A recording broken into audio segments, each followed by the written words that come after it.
अस्सलामु अलैकुम वरहमतुल्लाहि वबरकातुहू।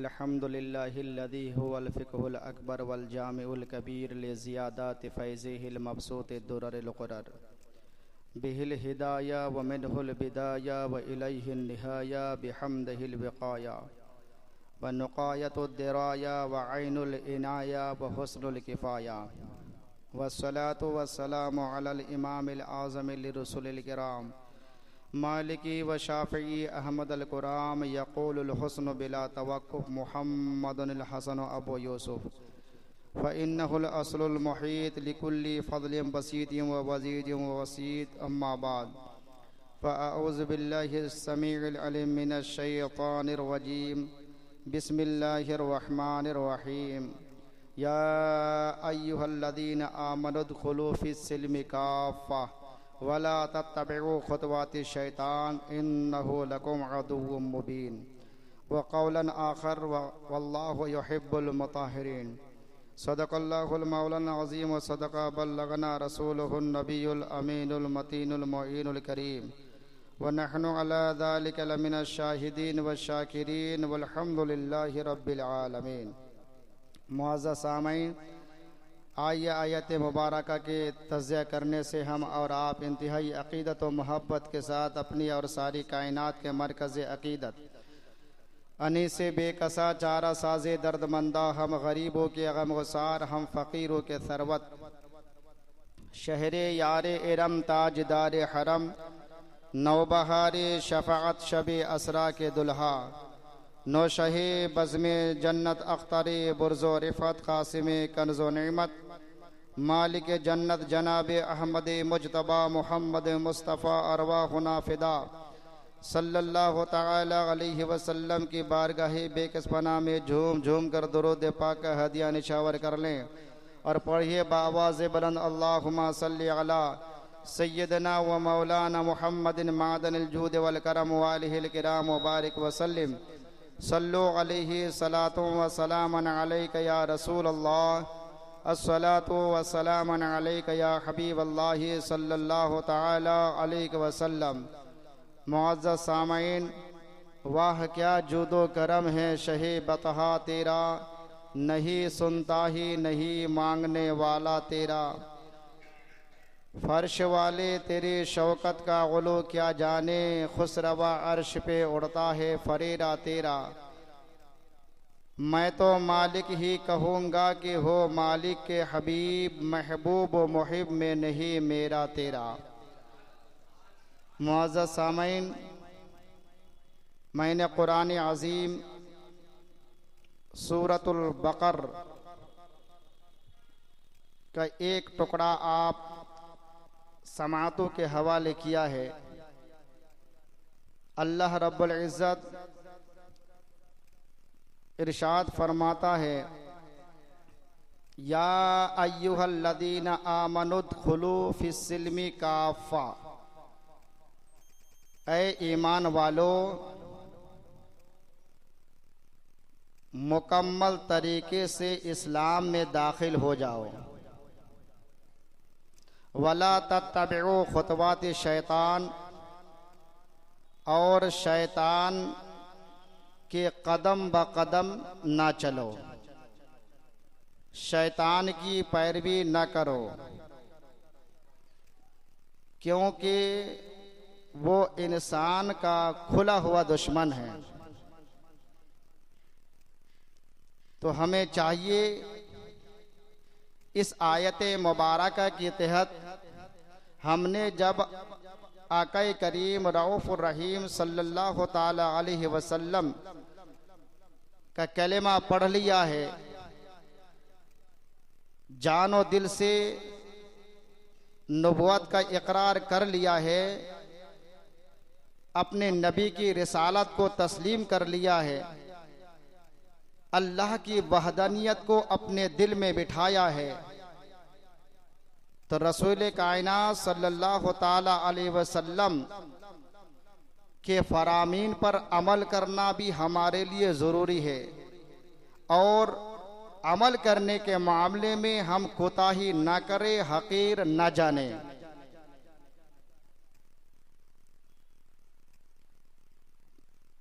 पहले तो इस बात को आप समझ लें कि ईमान किस चीज का नाम है, हम कैसे मुकम्मल तरीके से इस्लाम में हम दाखिल हों। ये इस्लाम किस चीज का नाम है।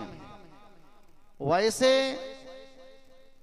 इस्लाम की तारीफ के सिलसिले में मिशकात बुखारी की बहुत सारी रवायतें मौजूद है, लेकिन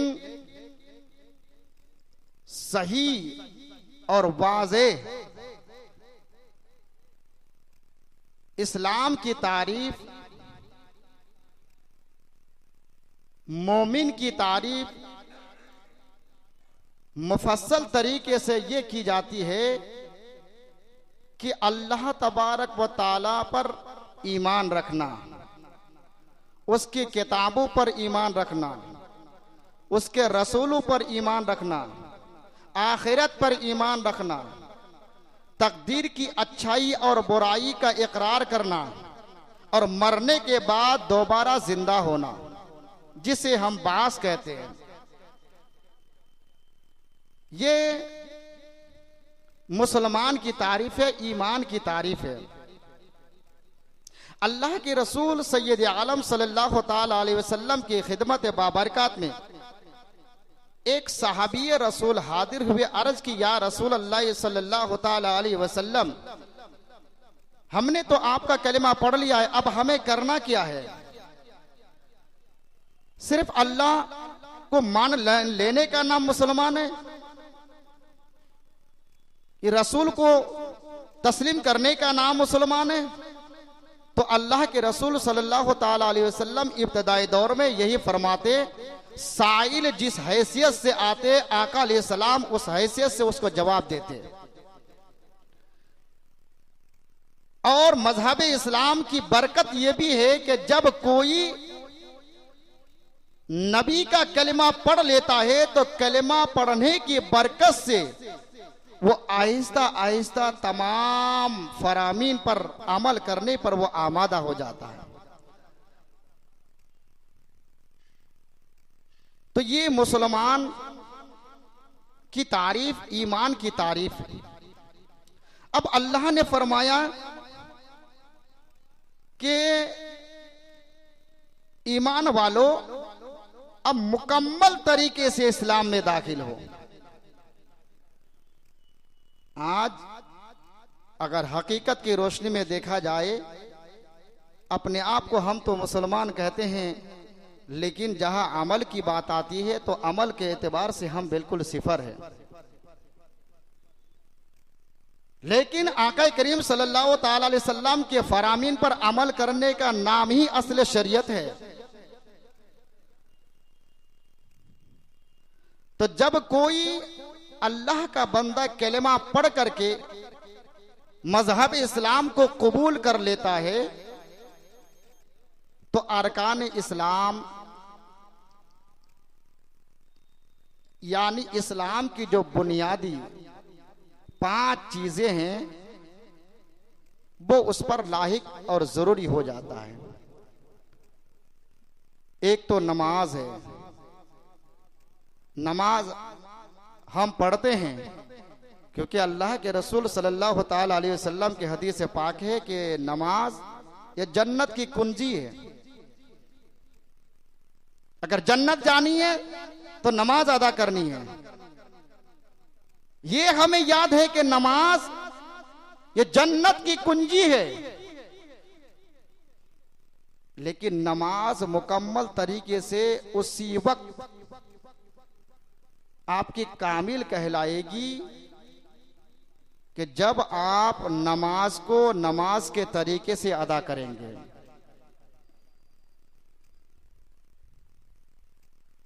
लोग नमाज को अदा करने में तहारत का ख्याल नहीं रखते, जो कि बिल्कुल जरूरी है। हम लोग छोटे इमाम साहब हैं, नमाज पढ़ाते हैं, लोगों को देखते हैं, काफी उम्र हो गई है, कभी ध्यान ही नहीं दिया कि हमको दीन सीखना है। मस्जिद में आया, किसी को वजू करते हुए देखा, बस नकल कर लिया। अब हमने ये जानने की कोशिश नहीं की जो वो वजू कर रहा है कि वो सही कर रहा है कि गलत कर रहा है। उसी आयत रोशनी के तहत मैं अर्ज कर रहा हूं कि मुकम्मल तरीके से इस्लाम में दाखिल हो जाओ। हमने चंद सूरतें सीख ली किताबें देख देख करके, इस्लाह की भी जरूरत नहीं समझा। मस्जिद में आया, किसी को नमाज पढ़ते हुए देखा, मैंने नकल करना शुरू कर दी। और यह भी हमने गौर नहीं किया कि जो नमाज पढ़ रहा है तो ये सही पढ़ रहा है कि गलत पढ़ रहा है, इधर हमारा ध्यान नहीं।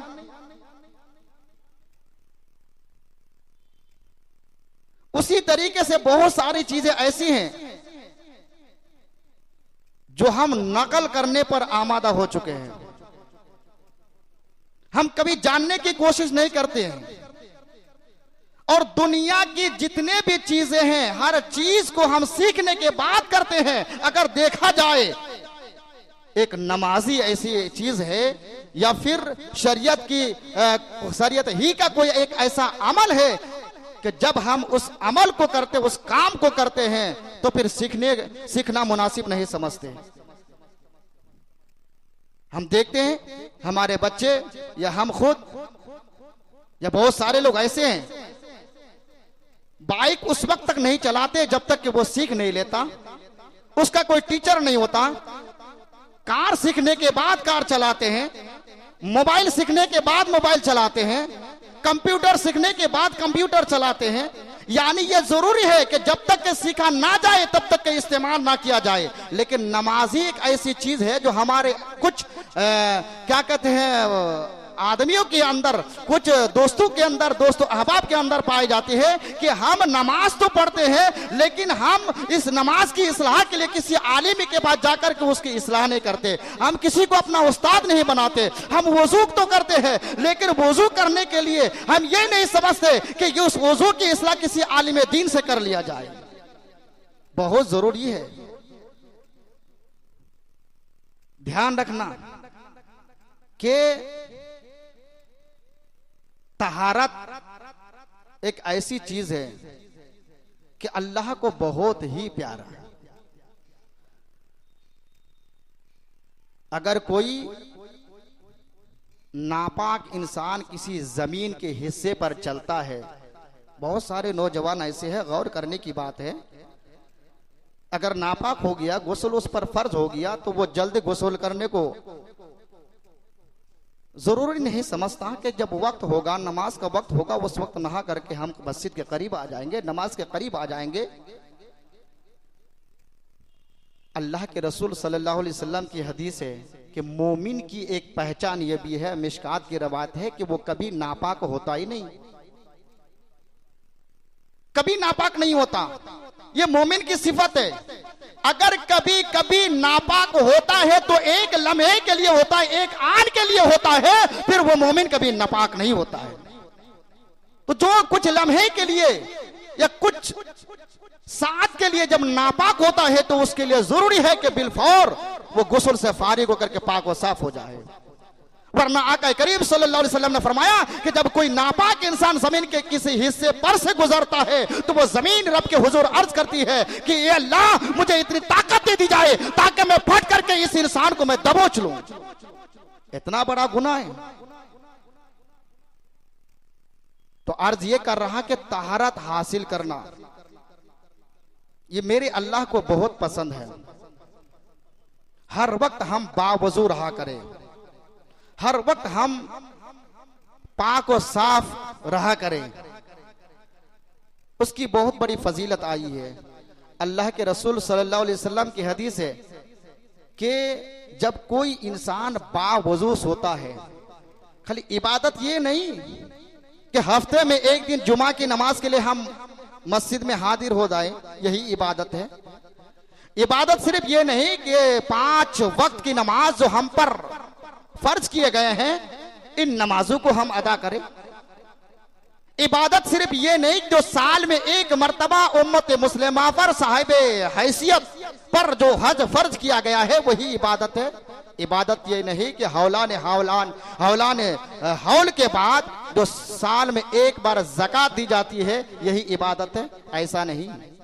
अगर हम गौर करें तो इस्लाम बहुत ही प्यारा और अच्छा मजहब है। अल्लाह के रसूल सल्लल्लाहु अलैहि वसल्लम की हदीस पाक है, अल्लाहु अकबर, नबी फरमाते हैं कि जब कोई मेरा गुलाम जब बिस्तर पर सोने के लिए जाता है और उससे पहले वो वुजू कर लेता है, यानी तहारत हासिल करने के बाद वो सो जाता है, तो जब तक कि उसकी आंख नहीं खुलती फरिश्ते उसके मुहाफिज के लिए खड़े हो जाते हैं और हर लम्हा हर सेकंड के बदले में उसके नामे आमाल में नेकियों का इबाद लिख दिया जाता है, नेकियां लिखी जाती है उसके नामा आमाल में। और वो सोता भी है, मोमिन की सिफत सोता भी है, तो हालत इबादत में सोता है, वो भी एक इबादत है। जब कोई इंसान सो जाता है तो उसकी रूह जो है जिस्म से निकल करके अर्श का सैर कराया जाता है, उसके रूह को अर्श का सैर कराया जाता है।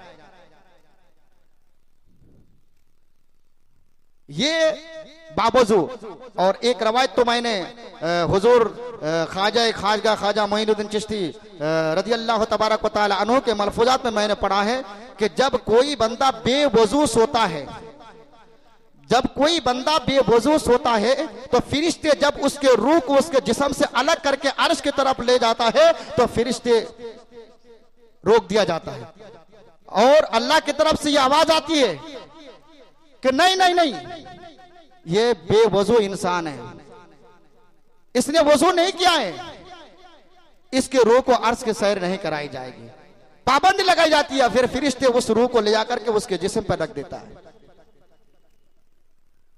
वजू की बरकत यह है कि नबी पाक सल्लल्लाहु ताला अलैहि वसल्लम जब मेरा तशरीफ ले गए तो नबी खुद फरमाते हैं कि जब मैं जन्नत के दरवाजे पर कदम रखा और जन्नत के अंदर मैंने चहलकदमी करना शुरू किया तो वही से मुझे जमीन पर चलने वाले बेलाल के कदमों की आवाज, उनकी आहट मुझे सुनाई देती थी। वापस आने के बाद नबी पाक ने हजरत बिलाल को अपनी बारगाह में बुलाया, फरमाया कि बिलाल क्या बात है, तुमने कौन ऐसा अमल किया है कि तुम्हारी कदमों की आवाज, कदमों की आहट मुझे जन्नत में सुनाई दी। अब बिलाल से कह रहे हैं, ये सिद्दीक उमर उस्मान अली से नहीं कह रहे हैं, ये बिलाल से कह रहे हैं कि बिलाल तुमने कौन ऐसा अमल किया है, कौन ऐसा नुस्खा अपनाया है तो तुम्हारी कदमों की आहट मुझे जन्नत में सुनाई दी। अर्ज की या रसूल अल्लाह, अमल तो नहीं है, अलबत्ता इतनी बात जरूर है कि या रसूल अल्लाह जब मैं बेवजू हो जाता हूं तो फौरन वजू कर लेता हूं, जब एक नमाज से मैं फारिग हो जाता हूं तो दूसरी नमाज के लिए मैं इंतजार करता हूं, हो सकता हो कि यही अदा हो। आका ने मुस्कुराते हुए फरमाया बिलाल यही है, यही है, यही है। अल्लाहु अकबर कि जब कोई मेरा गुलाम हर वक्त हर लम्हा बावजू रहता है, अल्लाहु अकबर, तो फरिश्ते भी उसकी मग़फ़िरत की, उसकी बख्शिश के लिए दुआएं करते रहते हैं। तो हर इंसान के लिए जरूरी है कि जब हम नमाज के लिए खड़े होते हैं, फराइज़ नमाज का ख्याल रखते हैं, वाजिबात का ख्याल रखते हैं, सुनन और मुस्तहबात का ख्याल रखते हैं, उसी तरीके से हर इंसान के लिए यह भी जरूरी है कि जब वो नमाज को अदा करे, अदा करने से पहले जो तहारत, जो नमाज के शराइत में से हैं, वो तहारत का भी वो भरपूर तहारत के फराइज़ का ख्याल रखे, सुनन का ख्याल रखे, मुस्तहबात का भी ख्याल रखे, क्योंकि इसके बारे में हदीस पाक में बेशुमार फजीलत आई है। अल्लाह के रसूल सल्लल्लाहु अलैहि वसल्लम की हदीस पाक में मिशकात की कि नबी पाक सल्लल्लाहु अलैहि वसल्लम की इस हदीस पाक को, इस फरमान को खत्ताब के बेटे उमर बयान करते हैं। अल्लाह के रसूल ने फरमाया कि मन तवज़्ज़ा फ़अहसनल वज़ू, जिसने वजू किया और अच्छे तरीके से वजू किया, अल्लाहु अकबर, तो उसके जिस्म से गुनाह ऐसे झड़ जाते हैं जैसा कि 5 मरतबा कोई मुसलसल किसी तालाब या नदी में दिन में नहाने पर उसके बदन से मैल झड़ जाते हैं। और एक हदीस पाक में यहां तक है अल्लाह के रसूल ने फरमाया कि जिसने वजू किया और अच्छे तरीके से वजू किया तो खरजत खतायाहु, उसके जिस्म से गुनाह झड़ जाते हैं, हत्ता यहां तक के उसके नाखूनों के नीचे के गुनाह भी झड़ जाता है। और उसके लिए यह बशारत दे दी जाती है, खुशखबरी दी जाती है कि वो जन्नत के जिस दरवाजे से जाना चाहे वो जा सकता है। फतियात लहू अब समानियत अबवाब, 8 दरवाजे उसके लिए खोल दिया जाता है। बंदा वजू कैसे करता है? और मैं समझता हूं इल्ला माशाअल्लाह कुछ ही लोग ऐसे होंगे जो वजू करते हैं तो किसी आलिम दीन से पूछने के बाद वजू करते हैं, ज्यादातर नकल करते हैं। वो देखते रहता है कि वो वजू कैसे कर रहा है, बस वो नकल करना शुरू कर दिया। मसा कितनी मर्तबा करनी है, आज़ाए वजू को कई कई मर्तबा धोना है, इसकी तरफ हमारा ध्यान नहीं। और वजू की बरकत क्या है? मिशकात के अंदर एक रवायत है, हदीस पाक में आता है कि जब कोई बंदा वजू करता है, और कैसे वजू करता है, ऐसे ना वजू करते हैं कि बंदा वजू के लिए बैठता है, सबसे पहले दोनों हाथों को गट्टों तक धोता है, फिर कुल्ली करता है, फिर नाक में पानी डालता है, फिर चेहरे को धुलता है, बाल उगने की जगह से लेकर कटोरी के नीचे तक, एक कान के लौ से दूसरे कान के लौ तक, फिर दोनों हाथों को कोहनियों समेत धुलते हैं, फिर दोनों पैरों को धुलते हैं, एक मर्तबा सर का मसा करते हैं। यही वजू है, यही वजू है। अल्लाह के रसूल फरमाते हैं कि जब बंदा इस तरीके से कोई वजू करता है और तरतीब के साथ वजू करता है, बंदा नमाज के लिए वजू करता है और दोनों हाथों को गट्टों समेत धुलता है, तो अल्लाह तबारक व तआला उसके बदले में उसके हाथ के गुनाहों को मिटा देता है मोहब्बत से। सुभान अल्लाह। जब बंदा कुल्ली करता है तो मुंह के अंदर के गुनाहों मिटा दिया जाता है, जब बंदा नाक में पानी डालता है तो नाक के गुनाहों को खत्म कर दिया जाता है, जब बंदा चेहरा धुलता है तो चेहरे के गुनाहों को खत्म कर देता है, और जब बंदा दोनों हाथों को कोहने समेत धुलता है तो अल्लाह तबारक व तआला दोनों हाथों के गुनाहों को मिटा देता है। जब बंदा सर का मसा करते हैं, अल्लाह तबारक व तआला अल्लाह अकबर सर के गुनाहों को मिटा देता है। उसके बाद जब बंदा दोनों पैरों को धुलता है तो दोनों पैर के गुनाहों को अल्लाह तबारक व तआला मिटा देता है। बंदा इधर अपना काम करता है, रब उधर अपना काम करता है। नबी फरमाते कि बंदा इधर अपना काम करता है और रब उधर अपना काम करता है। बंदा अल्लाह अकबर आज़ाए वजू को पानी से धुलता है, अल्लाह तबारक व तआला उस बंदे के जिस्म को अल्लाह अकबर बारिश रहमत से धुलता है। बंदा आज़ाए वजू को पानी से धुलता है, अल्लाह अकबर अल्लाह तबारक व तआला उस बंदे के जिस्म के आज़ाए वजू को अल्लाह पर पाक और साफ गुनाहों से कर उसमें चमक और दमक पैदा फरमा देता है। ये वजू की बरकत है। और खास हम ध्यान दें, जमात खड़ी है, कुछ लोग ऐसे बड़ी तेजी के साथ मुंह किया, कुल्ली किया, नाक में पानी डाला, हाथ धोला तो धोला, एड़ी सूखी रह गई, सर का मसा किया तो करने की तरह नहीं क्या, वैसे दौड़ते हुए जमात में आके शामिल हो जाते हैं। ख्याल है कि नमाज अफजलुल इबादत है, कोई भी रकात कोई भी रुकन छूटना नहीं चाहिए। लेकिन याद रखिए, ये नमाज आपकी कामिल उसी वक्त होगी जब आपका वजू मुकम्मल होगा। अगर आपने वजू सही तरीके से नहीं किया तो आपकी नमाज मुकम्मल नहीं हो सकती। इसलिए हर इंसान के लिए जरूरी है, चाहे जमात का कोई रकात, 1 रकात 2 रकात छूट जाए, पहले कामिल तरीके से आप अपने वजू को मुकम्मल कीजिए। वजू मुकम्मल करने के बाद अगर जमात आपको मिल जाती है तो ठीक है, वरना फिर उसका नाइब है, बाद में अब अदा कीजिए। और वजू जब हम करें तो अच्छी तरीके से करें, और करने के बाद आदाब वजू में से ये है, वाजिब या फर्ज तो नहीं कि उसकी दुआ पढ़ी जाए, दुआ पढ़ी जाती है।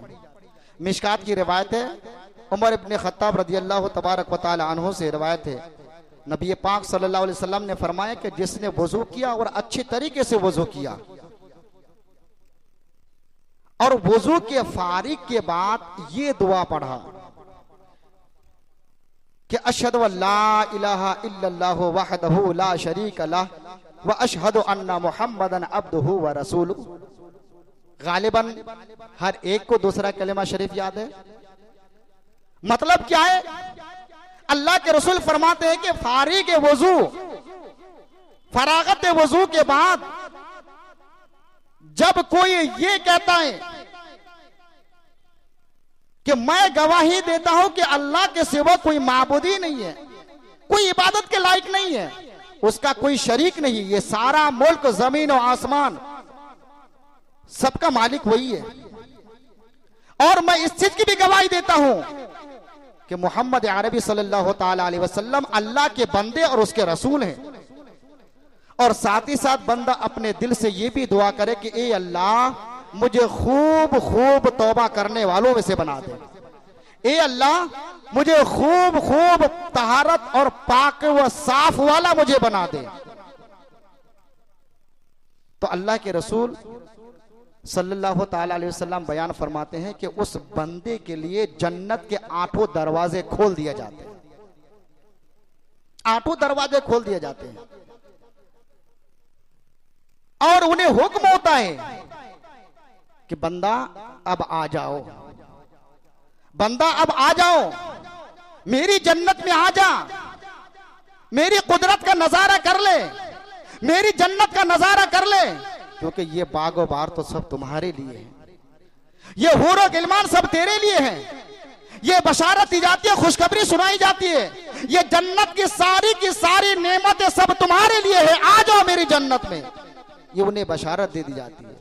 तो वजू के बाद की ये बरकत है कि अगर कोई बंदा वजू से फरागत के बाद ये दुआ पढ़ लेता है, ये जरूर नहीं जो अरबी में पढ़े, अरबी में पढ़ेगा तो और अच्छा है, सोने पर सुहागा है, क्योंकि अरबी मेरे नबी की जबान है और मेरे नबी की जबान को मेरे रब को पसंद है, तो हम भी अगर अरबी जबान में पढ़ेंगे तो मेरे नबी भी खुश होंगे। वैसे अपनी जबान में भी उसे कह सकता है कि मैं गवाही देता हूं कि अल्लाह के सिवा कोई माबूद नहीं है, उसका कोई शरीक नहीं है, सारा मुल्क उसी का, मैं गवाही देता हूं कि मोहम्मद अरबी अल्लाह के रसूल है और उसके बंदे हैं। ए अल्लाह मुझे खूब खूब तौबा करने वालों में से बना दे, ए अल्लाह मुझे खूब खूब पाक व साफ करने वालों में से बना दे। ये दुआ करे वजू के फरागत के बाद। अब बंदा जब वजू करता है तो उसके जिस्म से सारे गुनाह झड़ जाते हैं, झड़ा दिया जाता है। आप के दिलो दिमाग में ये बात आ सकती है कि हम दिन में न जाने कई मर्तबा वजू करते हैं, लेकिन हमें तो नजर नहीं आता, हम वजू करते हैं पानी बिल्कुल साफ और शफाफ नजर आता है, और वाकई है भी। ये ख्याल आ सकता है, यही सोच, यही फिक्र, यही भरम लेकर के वक्त के इमाम आजम अबू हनीफा रहमहुल्लाह की खिदमत में हाजिर हुए। अर्ज की हुजूर, आप आका की एक हदीस बयान करते हैं, मन तवज़्ज़ा फअहसन अल वज़ू खरजत खताया, कि जब कोई बंदा वजू करता है तो उसके जिस्म से गुनाह झड़ जाते हैं। हम वजू करते हैं, गुनाह तो नजर नहीं आता, पानी तो बिल्कुल साफ और शफाफ नजर आता है।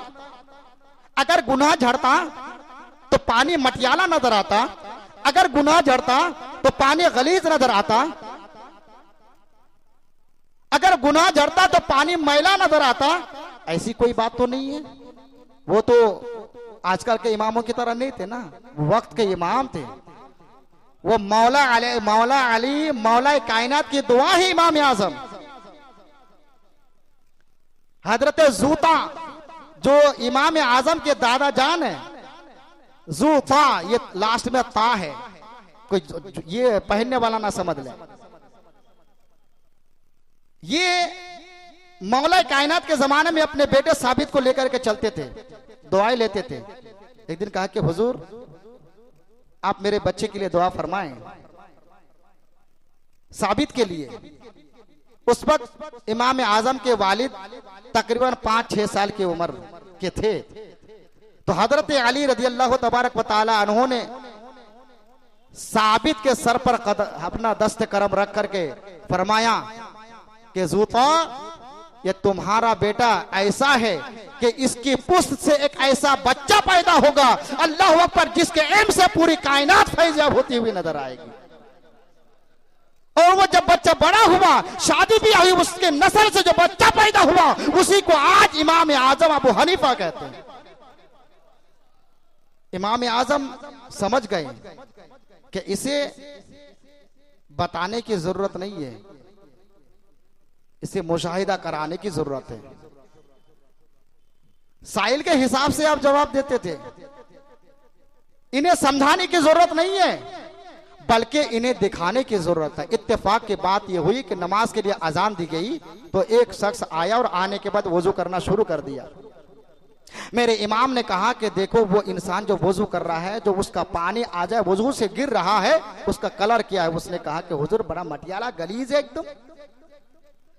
फिर थोड़ी देर के बाद एक इंसान आया और आने के बाद उसने वजू करना शुरू कर दिया। तो इमाम ने कहा कि इसे भी देख लो, इसका वजू का पानी देख लो। तो उसने कहा कि हुजूर बिल्कुल मटियाला है। फिर इसके बाद फिर तीसरा आदमी आया और आने के बाद जब वजू करना शुरू कर दिया तो आप रजी अल्लाह तबारक व तआला ने फरमाया जरा इसे भी देख लो। तो जब देखा कि हुजूर इसके जिस्म से जो पानी गिर रहा है बिल्कुल साफ और शफाफ है। चुनांचे वजू के फरागत के बाद तीनों को अपने बारगाह में बुलाया और बुलाने के बाद फरमाया, तीनों से मुखातब होकर के बताओ तुम लोगों ने कौन ऐसा गुनाह किया है? वो तो डर गए, क्योंकि कोई आम बशर नहीं थे, आम इंसान नहीं, वो विलायत के शहंशाह थे, वो दरविश कामिल थे, वो फकीर कामिल थे, वो फकीर आजम थे, वो ताबईन थे, ऐसे ताबईन थे अल्लाहु अकबर के जिन्होंने हजरत सैयदना इमाम जाफर सादिक रज़ी अल्लाह तबारक व तआला अन्हु से हदीस की सनद हासिल की, जिन्होंने 100 मरतबा अल्लाह का दीदार आलम रोया हमें किया है, जिन्होंने 70 मरतबा उरैना के मकाम पर अल्लाह के रसूल सल्लल्लाहु अलैहि वसल्लम ने अपना दीदार किया है, वो इमाम आजम तीनों डर गए और सच सच बताना शुरू कर दिया, हुजूर मैंने जना का काम किया है। तुमने कौन सा गुनाह किया है? कहा कि हुजूर मुझे झूठ बोलने की आदत है। और तीसरे से पूछा कि तुमने? तो उसने कहा कि हुजूर मैंने कोई गुनाह तो नहीं किया है जानबूझ करके, अलबत्ता इतनी बात जरूर है कि जब मैं वजू कर लेता हूं तो वजू करने के बाद मैं नमाज का इंतजार करता हूं, नमाज का इंतजार करता हूं। चुनांचे इमाम ने कहा कि देखा तुमने कि ये जना चुके गुनाह कबीरा, ये सबसे बड़ा गुनाह है। इसी वजह से जब ये वजू कर रहा था अल्लाह अकबर, तो इसके वजू का जो पानी तो जमीन की तरफ गिर रहा था, बिल्कुल कीचड़ की तरह गिर रहा था, क्योंकि गुनाह कबीरा सबसे बड़ा गुनाह है। उसके बाद जो झूठ बोलना ये भी गुनाह कबीरा है, लेकिन ये जना से थोड़ा सा कम है, इसलिए इसका मटियालापन, इसका पानी गिर रहा था। और ये इंसान अल्लाह अकबर जो वजू करता था, वजू करने के बाद दूसरी नमाज का इंतजार कर रहा था, ये इसका सिला है। अल्लाह अकबर कहना यह चाहता हूं कि अल्लाह तबारक व तआला जिसके सर पर विलायत का ताज रख दे, तो बसीरत और कुव्वत का आलम यह है कि सारी चीजें, सारे पर्दे उनके निगाहों से हट जाते हैं, और ये जिसे चाहे उसे भी साहिब बसीरत और साहिब कुव्वत वाला बना देते हैं। तो ये हमारी और आपकी बात नहीं है, हमारी आपकी बात नहीं है कि हम देख लें। तो जब इमाम आजम जो एक आम बशर है, इनका ये आलम है, तो इनके नबी, हमारे नबी, नबियों के इमाम, रसूलों के इमाम, शहनशाह दो आलम, ताजदार दो आलम सल्लल्लाहु ताला अलैहि वसल्लम की निगाहों की, उनकी बशीरत और कुव्वत का आलम फिर क्या होगा? तो हम वजू करें और अच्छी तरीके से वजू करें। देखा जाता ये जरूर नहीं है कि 11 का महीना आया, गौसे आदम की चंद करामतें हमने समाप्त कर ली, सुन लिया, बेग जो है कि देग ला करके उसमें बिरयानी पका करके लोगों को खिला दिया, हमारी शफाअत, हमारी सिफारिश गौसे आजम कर देंगे। छट्टी का वक्त आया, खिचड़ा बना करके लोगों को खिला दिया। इमाम हुसैन के नाम पर हमने सबील लगाई, खिलाया पिलाया। कल कयामत के मैदान में ये सब हमारी शफाअत करेंगे, सिफारिश करेंगे। अगर ये आपकी सोच बनी हुई है तो मां मस्जिद 5 गुंबद के मठ पर खड़े होकर मैं इस बात का मैं ऐलान करता हूं, ऐसा पाठ अगर आपको किसी ने दिया है तो मुझे नहीं लगता कि आपको ये सबक, ये पाठ सही पढ़ाया है। क्यों? इसलिए कि ये सब के सब अल्लाह के वली है, अल्लाह के बंदे हैं। अल्लाह की मर्जी के खिलाफ कोई काम कर ही नहीं सकते, कोई काम कर ही नहीं सकते। इसलिए मुकम्मल तरीके से इस्लाम में दाखिल हो जाओ। औलिया किराम की भी एक शान है, उनका एक मकाम है, उनका कदम हमारे सरों पर, आंखों पर है। लेकिन जो शरीयत है वो शरीयत हमारे नबी की है। हम नबी के फरामीन का हम फॉलो करेंगे, उनके तौर तरीके को हम अपनाएंगे। नमाज के करीब आएंगे तो नमाज के लिए जो जरूरी है, जो फराइज है, उसको हम सही तरीके से हम करेंगे। अल्लाह तबारक व तआला हम सबको नबी पाक सल्लल्लाहु अलैहि वसल्लम के फरामीन पर अमल के तौफीक अता फरमाए। और वजू कैसे किया जाता है आप हजरत मुशाहिदा कर ले, देख लीजिए कि जब आप वजू के लिए आप बैठे तो किसी ऊंची जगह पर, अगर ऊंची जगह नहीं है तो जहां भी आप चाहे जगह मिल जाए बैठ जाए। सबसे पहले आप दाएं हाथ को यहां गट्टू तक धोएंगे, अच्छी तरीके से धोना है। फिर बाएं हाथ को गट्टू तक धोएंगे और अच्छी तरीके से 3 मरतबा, कि कोई जगह खाली ना हो। बहुत सारे ये आ गया ना, ये सर्दी का मौसम, लोग हाथ धोएंगे तो सिर्फ उंगली को, बस उंगली धो लेंगे, पूरे हथेली बाकी। कुल्ली भी करेंगे तो बस थोड़ा सा पानी लिया, पुच पुच करके मार दिया। नाक में भी अच्छी तरीके से पानी नहीं डालते, पूरा जाला लगा रहता है। अब जाहिर सी बात है कि ऐसे वजू करके जब नमाज के करीब आएंगे, क्या अल्लाह की निगाह रहमत उस नमाजी पर पड़ेगी? क्या वो नमाज के फैजान से महरूम नहीं रहेगा? जरूर रहेगा। तो अच्छी तरीके से दोनों हाथों को धुलना है, चाहे आपको जमात मिले चाहे ना मिले।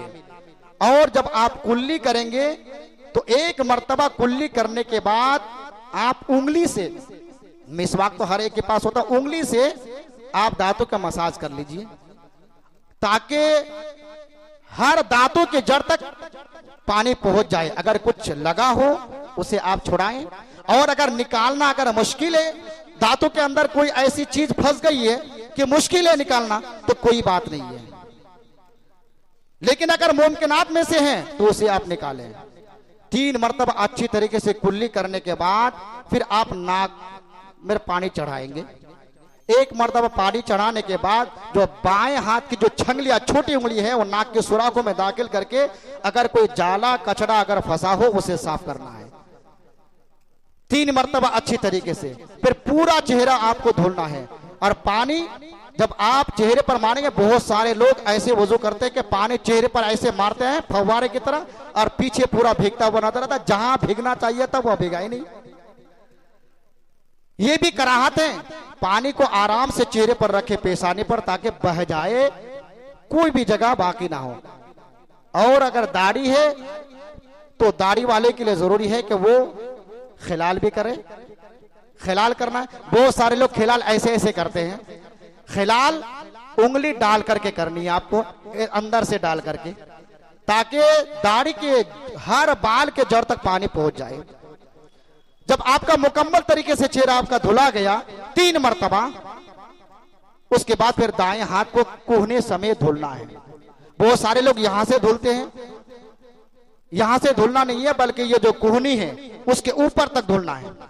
और ये कोहनी, ये गट्टा, ये जो है, ये धोने में दाखिल होगा। अगर आपका खुश्क रह गया तो वजू नहीं माना जाएगा। उसी तरीके से दोनों हाथ, इस हाथ को, बाएं हाथ को भी धो लेंगे। फिर मसा करना है, ये भी फर्ज। अगर पूरे सर का मसा कर रहे हैं तो सुन्नत है। इमाम आजम के नजदीक चौथाई सर का मसा करना फर्ज है। बहुत सारे लोग 3-3 मरतबा, कई मरतबा मैंने बयान भी किया है, लेकिन क्या करें, लेकिन लोग सुधरने का नाम नहीं ले रहे हैं। वही जो नकल जो किया है, मारेंगे 3-3 मरतबा मसा करते हैं।